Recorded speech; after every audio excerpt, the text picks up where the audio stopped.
টুম্পা, নতুন বছরের নতুন চমক, বস আমারে পার্মানেন্ট করে দিছে। এতে এত খুশি হচ্ছ কেন? এতে কি আমাদের কোনো লাভ হবে? অবশ্যই হবে, এখন আমার বেতন দ্বিগুণ হবে, বাড়ি হবে, গাড়ি হবে। আম্মা শুনছেন, আপনার ছেলের বস আপনার ছেলেরে প্রেগন্যান্ট করে দিছে। এবার ভ্যালেন্টাইন ডে তে কি প্ল্যান করছো? কোথায় যাবা? বিবাহিত পুরুষদের ভ্যালেন্টাইন ডে আছে নাকি? বিবাহিত পুরুষদের আছে বেলুনটাইন ডে। বাজে কথা বলো না তো, চলো আমার বাপের বাড়ি থেকে ঘুরে আসি। এখনো তো মুখে 80% চার্জ আছে, আবার চার্জ দিতে যাবা? এই আমি মার্কেটে যাচ্ছি ব্যথার ওষুধ কিনতে, তোমার কিছু লাগবে? কালকে রাতে আমার স্যান্ডেল ছিঁড়ে গেছে, আমার জন্য এক জোড়া স্যান্ডেল নিয়ে এসো। শুধু স্যান্ডেল আনলেই হবে না, সাথে বেলুন খুন্তিও আনতে হবে? শুধু স্যান্ডেল আনলেই হবে, মাপটা নিয়ে যাও। মাপ লাগবে না, মাপ আমার পিঠে ছাপানো আছে।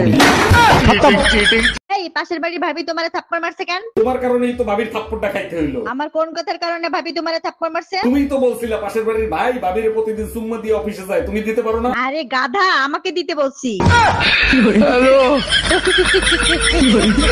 আমাদের বিয়ে পড়াইছে কাজী সাহেবকে কত টাকা দিছো? কাজী সাহেব বলল চেহারা বিবেচনা করে যা মনে চায় তাই দেন। আমি শুনতে চাইছি কাজী সাহেবকে কত টাকা দিছো? 100 টাকা দিছি। আমার চেহারা এত খারাপ যে 100 টাকা দিছিস? আর কাজী সাহেব যে 80 টাকা ফেরত দিছে। কি ধরেন ভাবি, আপনি আমার বউ। ধরা তো দূরের কথা, এক বাপের বেটা হইলে ছুঁয়ে দেখ। আরে ভাবি, আপনি তো উত্তেজিত হয়ে যাচ্ছেন, আপনাকে ধরতে বলছি। বললাম তো ছুঁয়ে দেখ, কাইটা টুকরা টুকরা করে গাঙ্গের পানিতে ভাসায় দিমু। শোনো, আমি সিদ্ধান্ত নিছি আমি আরেকটা বিয়ে করব। এটা তো খুব খুশির সংবাদ, তা হঠাৎ করে এই সিদ্ধান্ত নেবার কারণটা কি জানতে পারি? 7 বছর বিয়ে করছে, আমাদের একটা বাচ্চা, আমার আরো বাচ্চা লাগবে, তাই আরেকটা বিয়ে করব। আল্লাহর কাছে শুকরিয়া জানো একটা হইছে, তোমার ভরসায় থাকলে ওইটাও হইতো না। আচ্ছা ভাবি, আপনি তো বিয়া করছেন আর আমি বিয়া করবো, আমার একটা কথা বুঝানছে। আচ্ছা কি কথা? বিয়া করলে বউ বেশি সুখ পায় না জামাই বেশি সুখ পায়? এটা বুঝছ না? না ভাবি, বুঝি না।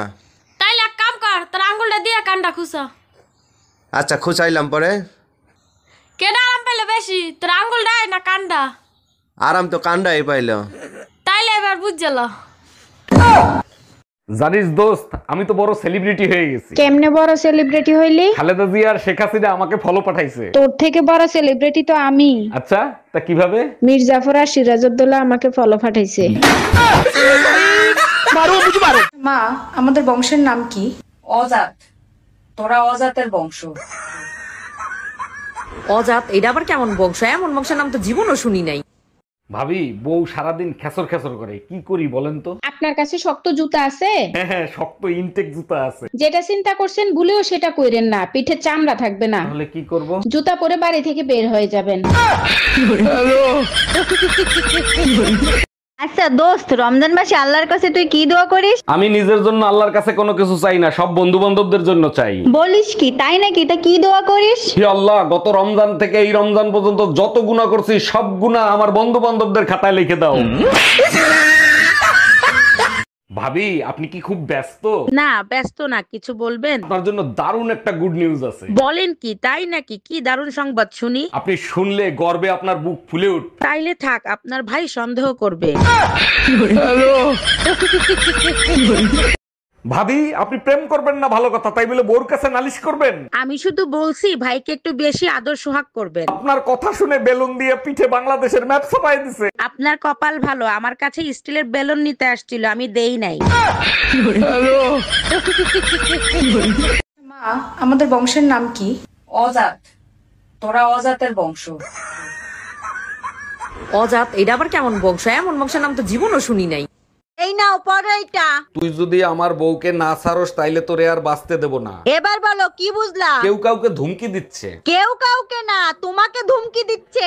আমারে ধুমকি দেবে কেন? কারণ তোমার চরিত্র সম্বন্ধে আমি জানি। তুমি এইসব ছাড়ো না কেন? তোমার কিছু হইলে আমার কি হবে? আচ্ছা টুম্পা, তুমি থামো, আমি জীবনে আর এই কাজ করব না। 1 মিনিট, এখানে তো নাম লেখে নাই, কার বউকে ছাড়বো? তুই আসলেই একটা চরিত্রহীন লম্পট।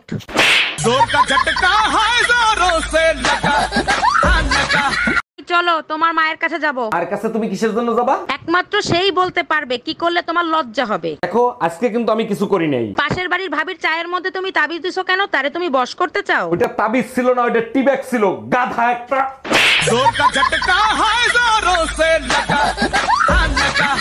তার মতো লম্পট আমি এই দুনিয়াতে দুইটা দেখি নাই। আমারে তুমি লম্পট বলতেছো কেন? আমি কি করছি? তাহলে দোতলার ভাবিরে তুমি কি বলছো? বেলকনিতে সেট করতে গেছি, গিয়ে দেখি ভাবির শাড়ি শুকো দেয়া। আমি দেখছি, তারপর কি হয়েছে? তারপর ভাবিরে বললাম, ভাবি আপনার শাড়িটা জাগান, আমি শেভ করবো।